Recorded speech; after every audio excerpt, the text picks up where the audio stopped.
ওমরে ফারুক আবু বকরকে বলছেন, ভাই আবু বকর সিদ্দিক রাদিয়াল্লাহু তাআলা আনহু, তোমার এক রাতের আমল আমাকে দেবে ভাই? আমার জীবনের সব আমল আমি তোমাকে দিয়ে দেবো, দাও না? আবু বকর জিজ্ঞেস করছে, ওমর ভাই তুমি কোন রাতের আমল নিতে চাইছো? ওমর তুমি কোন রাতের আমল নিতে চাইছো? বলে ইয়া রাসূলুল্লাহ। আবু বকরকে বলছেন, ভাই আবু বকর আপনি রাসূলুল্লাহর সঙ্গে হয়ে যখন মক্কা থেকে মদিনায় যাচ্ছিলেন 430 কিলোমিটার রাস্তা, কম বেশি 14 দিন পায়ে হেঁটে হেঁটে গিয়েছিলেন, আর গুহার ভিতরে আশ্রয় নিয়েছিলেন, সাপের দংশন খেয়েছিলেন, ওই এক রাতের আমল আমাকে দিয়ে দাও, আমার জীবনের আমল আমি তোমাকে দিয়ে দেবো। আবু বকর মুচকি হেসে বলেছিল, আবু বকর হে ওমরে ফারুক, আল্লাহ পাক আমাকে জান্নাতের সার্টিফিকেট দিয়েছে, কোন কর্মে যদি আল্লাহ নারাজ হয়ে যায়, যিনি দিয়েছেন তিনি কেড়েও নিতে পারেন, কিন্তু এক রাতের আমল যে আমার এটিএম কার্ড, ওটা যে আমার ক্রেডিট কার্ড, আরে হাসরের কঠিন ময়দানে আল্লাহর দরবারে ভাঙাবো, খুচরা করবার নিয়ামত ভোগ করব।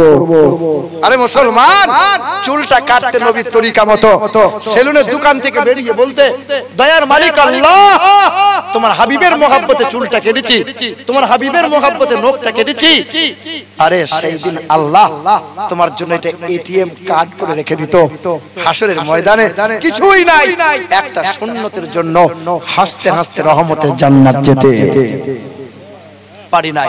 শোনো, ওই ব্রাহ্মণ মানুষটা কালেমা পড়েছিল, মন্দিরে দাঁড়িয়ে কালেমা পড়েছিল, কালেমা। হাজার হাজার জনতা ওই মন্দিরে পূজারীকে লাথি মেরেছিল, জুতা করে মেরেছিল, রক্ত মাখা চেহারা নিয়ে গলার পৈতেটা মন্দিরের দরজায় খুলে কোরআনটা বুকে নিয়ে দরজা থেকে বেরিয়ে গেল, ছুটে গিয়ে বাবার সামনে দরজায় আওয়াজ দিয়েছে, বাবা। বাবা মা ছুটে এসে বলছে, খোকা কাতর কণ্ঠে আওয়াজ দিলি আজকে? চেহারা দিকে তাকিয়ে দেখে রক্তে রঞ্জিত হয়েছিল, তোকে 12টা ভাষায় এমএ করালাম, ডক্টরেট করালাম, আজকে গোটা চেহারাটা লাল করে বাড়ি ফিরে এলি, খোকা কি হয়েছে কি তোর বল না? কোরআন বুকে নিয়ে বলে, কালেমা পড়েছি আব্বা। বাবা কালেমা পড়েছি আমি। বলে, কালেমা পড়লে কি রক্ত ঝরে? কোরআন বুকে নিলে কি রক্ত ঝরে? বলে, রক্ত শুধু ঝরে না, নবীর সাহাবা ছিল যারা কোরআন এবং নবীজির মহব্বতকে জিন্দা রাখার জন্য নিজের জীবনের বাজি লাগিয়েছিল তারা। বলো তো, একটা জিজ্ঞাসা করি, এই ইসলামের জন্য নবীজির মহব্বতে সর্বপ্রথমে নিজের জীবন দিয়েছিল কে? কোন পুরুষ না নারী? জানা আছে? ওই মহিলার নাম কি? হ্যাঁ মহিলা, ওই মহিলার নাম ছিল হযরতে সুমাইয়া। জানো কালেমা, এই তো আমরা তো কোরআন পেয়েছি সহজ, কালেমা পেয়েছি সহজ, বগল বাজাচ্ছি আর ধর্ম করছি, কিছুই নাই, ধর্ম কিছুই করতে পারি নাই আমরা।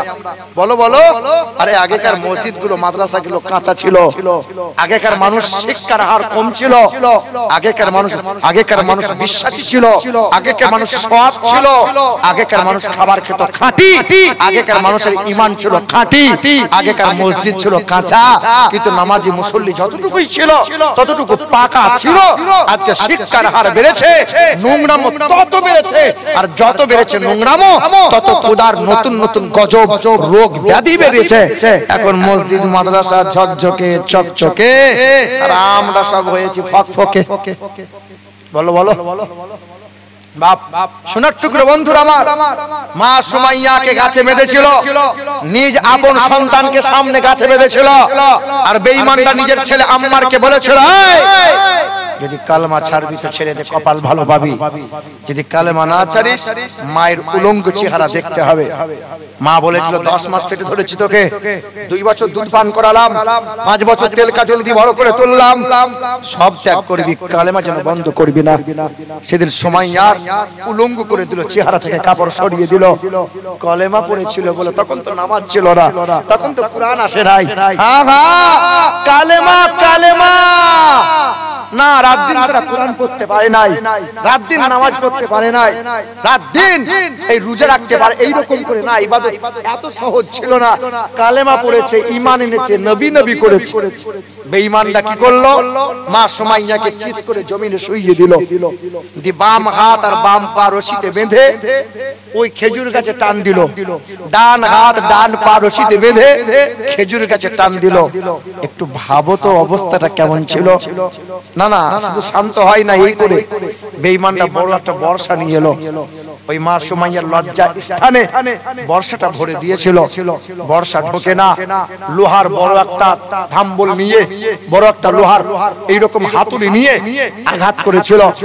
তো মা সুমাইয়ার লজ্জা স্থান দিয়ে এই বর্ষাটা বুক পর্যন্ত ঢুকে গিয়েছিল আর পাক মেরেছিল। রক্ত, মাংস আর নাড়ি ভুঁড়িগুলো বর্ষার মাথায় লেগে কয়েকজন মিলে টেনে ছিঁড়ে বার করেছিল। তো মা সুমাইয়া তখনও মাথা তুলু করে থুতু ফেলে বলেছিল, বেঈমানের দল, রক্ত নিলি, মাংস নিলি, নাড়ি ভুঁড়ি, কলিজা পর্যন্ত কেড়ে নিলি, কিন্তু আমার জবান থেকে কালেমা কোনোদিন কাটতে পারবি না। যাকে কালবে হৃদয়ে বসিয়েছে কিয়ামত পর্যন্ত সেটাই থাকবে। বেঈমানরা কি করলো জানো? বেঈমানরা এই রশিটা, এই যে খেজুর গাছের রশিটা খুলে ঘোড়ার পিঠে বেঁধেছিল, ডান দিকে রশিটা খুলে ঘোড়ার পিঠে বেঁধেছিল, দুই দিকে দুই রশি ঘোড়ার পিঠে বেঁধে দিল। একই সঙ্গে দুই ঘোড়াকে চাবুক মেরেছিল, দুই দিকে দুই ঘোড়া দ্রুত গতিতে বেরিয়ে চলে গেল। ভেবে দেখো তো মা সুমাইয়ার কি হয়েছিল।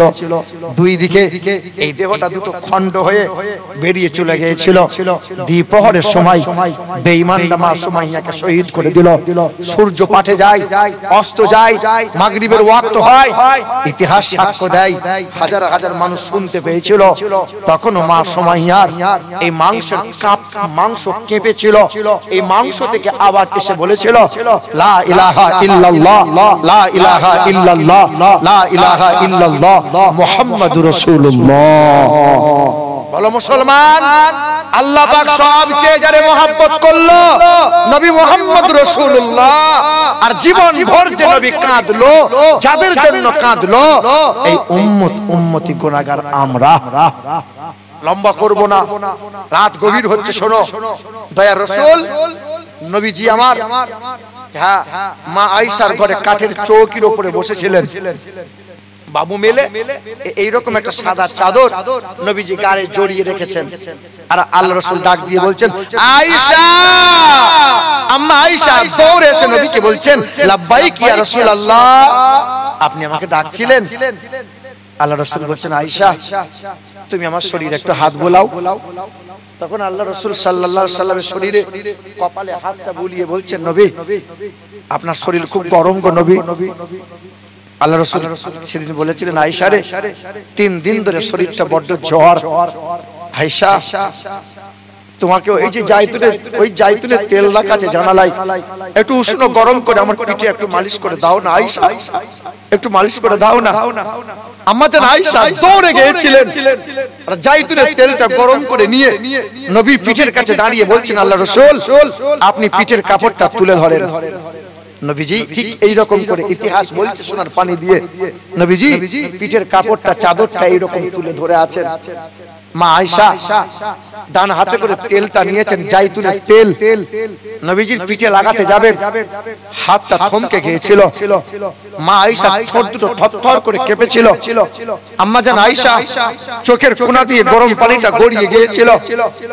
আর নবীজির কানের কাছে কাতর কণ্ঠে কেঁদে বলেছিলেন, ইয়া রাসূলুল্লাহ, কতদিন পর আপনার সূর্যের আলোতে আপনার পিঠ দেখতে পেলাম।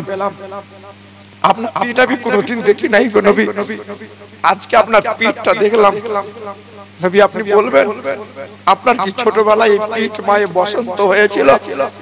আপনার কি দেহতে বসন্ত পক্স হয়েছিল? বলেন না ইয়া রাসূলুল্লাহ, আপনার কি ছোটবেলায় এই পিঠগুলোতে ঘা হয়েছিল? বলুন না, আপনার পিঠ যে গর্ত গর্ত, খাল খাল, ঘায়ের দাগ দেখা যায়। নবী আম্মা জান আয়েশা একবার বলেছিলেন, তো নবীজির বুকে কষ্টের পাহাড় নেমে এসেছিল। নবী বলতে চাইছিলেন কিন্তু বাক রুদ্ধ হয়ে গিয়েছিল। জোরে জোরে নবী নিঃশ্বাস ফেলছিলেন কিন্তু বলতে পারছিলেন না। আম্মা জান আয়েশা আবার জিজ্ঞাসা করছেন, নবী আপনি কি আমাকে লুকাচ্ছেন? বলুন না, ছোটবেলায় কি আপনার পক্স হয়েছিল? আপনি কি লজ্জা পাচ্ছেন নবী? বলুন না। তখন আল্লাহ রাসূল আয়েশা সিদ্দিকার হাতটা ধরে কাছে নিয়ে বলেছিলেন, আয়েশা নবীদের শরীরে কখনো পক্স হয় না রে আয়েশা, নবীদের শরীরে কখনো বসন্ত হয় না রে আয়েশা।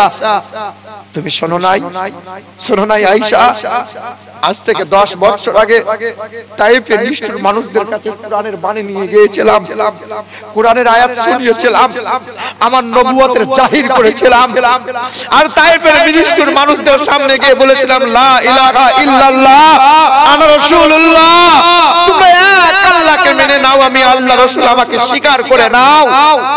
জানো আয়েশা, তাইফের নিষ্ঠুর বেঈমানরা সেই দিন বলেছিল মুহাম্মদ শিশুকালে হালিমার ঘরে লালিত পালিত হলে তাইফ শহরে, আজ বড় হয়ে কালেমার বাণী প্রচার করতে এসে নিজেকে রাসূল বলে দাবি করলে মুহাম্মদ বেরিয়ে যাও, এখানে মরে গেলে মাটি দেওয়ার লোক পাবে না।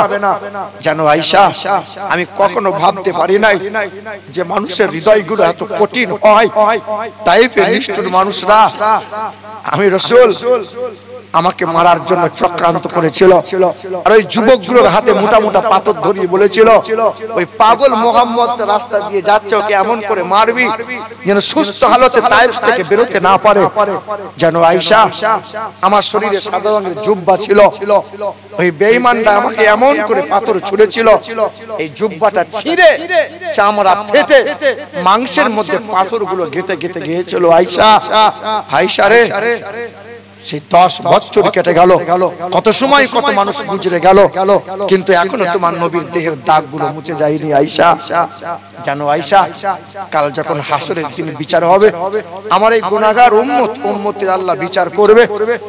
আর কিছু কিছু গুনাহগার উম্মতি আল্লাহ এই গুনাহ দেখে আল্লাহর আগুনদিত হয়ে জাহান্নামের অর্ডার দিয়ে দেবেন। সেদিন উম্মতকে বাঁচানোর জন্য আমি মালিকের সামনে ছুটে গিয়ে আমার মালিককে আমার পিঠটা দেখাবো। আমার মালিক যার আগুনদিত হয়ে থাকবেন, আমার মালিকের সামনে আমার পিঠটা দেখাবো। আমার আল্লাহ সেদিন হাবিবের পিঠটা দেখে বলবে মালিক, আল্লাহ পাক দেখে বলবেন হাবিব, জীবনে কোনোদিন এই পিঠে মশা বসতে দেই নাই, জীবনে কোনোদিন এই পিঠে আপনাকে মাছি বসতে দেই নাই, জীবনে কোনোদিন এই চেহারায় কোনো জীবাণু বসতে দেই নাই। আপনার পিশাবটাকে পবিত্রময় করেছিলাম, আপনার ঘামটাকে সুগন্ধময় করেছিলাম, আপনার চেহারা দিয়ে জান্নাতের খুশবু বার করিয়েছিলাম। আজকে চেহারাটা চালনির মতো করে দিয়ে এলেন হাবিব, বিনিময়ে কি চাইছেন বলেন? বিনিময়ে প্রতিশোধ চান তো প্রতিশোধ নেন। আল্লাহ রাসূল কাতর কণ্ঠে মালিকের দরবারে মাথা নত করে বলবেন, আল্লাহ, জীবনে কোনোদিন কত মানুষ কত কষ্ট দিয়েছে আমাকে, আমি কারো বিরুদ্ধে মামলা করি নাই, তোমার কাছে নালিশ করি নাই, কোনোদিন কারো বিরুদ্ধে প্রতিশোধ নিতে যাই নাই, আজ আমি কারো বিরুদ্ধে প্রতিশোধ নিতে যাব না। আল্লাহ, আমার গুনাহগার উম্মতকে তুমি জাহান্নামে দিও না। আমার উম্মত যে বড় দুর্বল, আমার উম্মত যে বড় নাদান, আমার উম্মত যে বড় দুর্বল। সেদিন জীবনে বিবি বাচ্চার ভাবনা ত্যাগ করেছিলেন, কিন্তু উম্মতকে ভুলে যান নাই। রওজা মুবারকে উম্মতের জন্য কেঁদেছেন, আজও আপনি উম্মতের জন্য কাঁদছেন। এই উম্মতের আমল নামাটা আপনি দেখেন, এই দেখো তোমার আমার আমল নামাটা নবীর হাতে দিয়ে আল্লাহ রাসূল মাথা নত করে ফেলবেন। রাসূল, তোমার আমার আমল নামাটা দেখে আফসোস করে বলবেন, হায় উম্মত, হায় হায় হায়, তোমার প্রতিটা পাতায় সব নীল হয়ে আছে। তুমি জীবন পেয়েছিলে, বছর পেয়েছিলে, মাস পেয়েছিলে, দিন পেয়েছিলে, আমার কথা তোমার একটু মনে পড়ে নাই বলো? আমার প্রতি এতটুকু তোমার দরদ আসে নাই বলো? জানো উম্মত, আমি মক্কায় ছিলাম তো মক্কার বেঈমানরা এই গামছা দিয়ে আমার গলাটা ফাঁস দিয়েছিল, ফাঁস। বেঈমানরা আমাকে মেরে ফেলেছিল, চেহারা লাল হয়েছিল, কিন্তু আমি নবী 1 মিনিট 1 সেকেন্ডের জন্য আব্বা বলে চিৎকার করি নাই, মা বলে চিৎকার করি নাই। আমি মালিকের দরবারে শুধু চিৎকার করে বলেছিলাম, আমার উম্মতিকে তুমি মাফ করে দাও। আমার মক্কাতে বড় থাকার শখ ছিল, কারণ মক্কা মাতৃভূমি, মক্কা বাপদাদুর পৈতৃক ভিটা। কিন্তু বেঈমানরা মক্কায় থাকতে দেয় নাই, মক্কা থেকে বিতাড়িত করেছিল। মক্কা থেকে 430 কিলোমিটার রাস্তা 14 দিন পায়ে হেঁটে গিয়েছিলাম। 1 মিনিটের জন্য আমি তোমার ভাবনা ত্যাগ করে দিই নাই। যেন উম্মত ভেবেছিলাম মদিনায় গিয়ে একটু সুখ পাবো, কিন্তু মক্কার বেঈমানরা সুখে থাকতে দেয় নাই। মক্কার পালওয়ান যুবকগুলোকে লেলিয়ে দিয়ে বলেছিল যে মুহাম্মদের মাথা কেটে আনতে পারবে 200 উট দেয়া হবে। বিপদের সম্মুখীনে আমি দাঁড়িয়েছিলাম, কিন্তু কোনোদিন তোমার তোমার ভাবনা ত্যাগ করে দিই নাই। মদিনায় ছিলাম, মদিনা থেকে উম্মতের মায়ায় পড়ে 3 দিন বেরিয়ে গিয়েছিলাম, না খাওয়া না পান করা না আরাম করা ছিল, সিজদায় 3 দিন 3 রাত তোমারই ভাবনায় ভেবে বলেছিলাম, আল্লাহ আমার উম্মতকে তুমি maaf করে দাও। যেন উম্মত মক্কার বেঈমানরা 3 বছর আমাকে বয়কট করেছিল।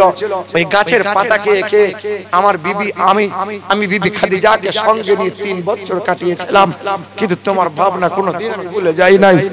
আমার মাথাটা 2 বার ফাটিয়ে দিয়েছিল বেঈমানরা, কিন্তু তোমার ভাবনা কোনোদিন ভুলে যাই নাই।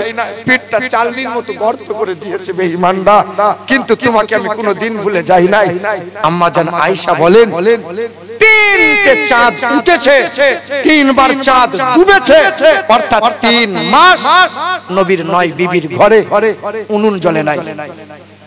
আমি নবীকে দেখতাম, নবী সব সময় যেন একটা মুখ মন চেহারা যেন অন্যরকম করে থাকতেন। নবীজির মনোভাব যেন সংসারে থাকতো না, কোথায় কোথায় যেন চিন্তায় তিনি চিন্তিত হয়ে থাকতেন। নবী কখনো শুয়ে থাকতেন তো নবীর চোখ দিয়ে গরম পানিটা গড়িয়ে যেত, আমি পানিটা মুছিয়ে নিয়ে নবীর কপালে হাতটা বুলিয়ে বলতাম, নবী আপনি সংসারের জন্য খুব চিন্তা করছেন বলেন, ছেলে মেয়ের জন্য খুব ভাবনা ভাবছেন বলেন।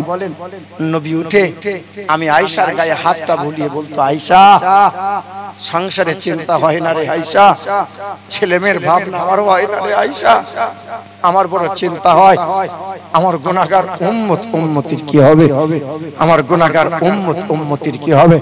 মুসলমান নওজোয়ান যুবকেরা, আল্লাহ এক, কোরআন এক, নবীর উম্মত আমরা, কাবা এক, সেই নবী জীবন ভর তোমার আমার জন্য কেঁদে গেছে, সংসারকে উজাড় করে দিয়েছে, আর আমি তুমি ছেলে মেয়ে সংসারের চিন্তায় পড়ে ওই নবীকে আমরা ভুলে গেছি। একজন আল্লাহর বান্দা, এক কাবা, এক কোরআন, এক আল্লাহ, এক নবীর উম্মত, নবীর চোখের পানিটা মোছানোর জন্য শেষ এই তাহাজ্জুদের ওয়াক্তে এই সময় কোন একজন আল্লাহর বান্দা পারবেন 2000 টাকা দেবেন? একজন যুবক, একজন বাপ, একজন ভাই শেষের বেলায় 2000 টাকা চাইছিলাম, আমি মুসাফির হালতে আছি। নবী বলেছেন মুসাফিরের দোয়া আল্লাহ কখনো ফিরিয়ে দেবে না। একটা মানুষ পারবেন?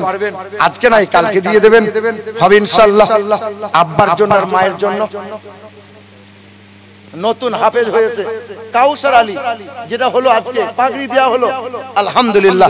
নারে তাকবীর।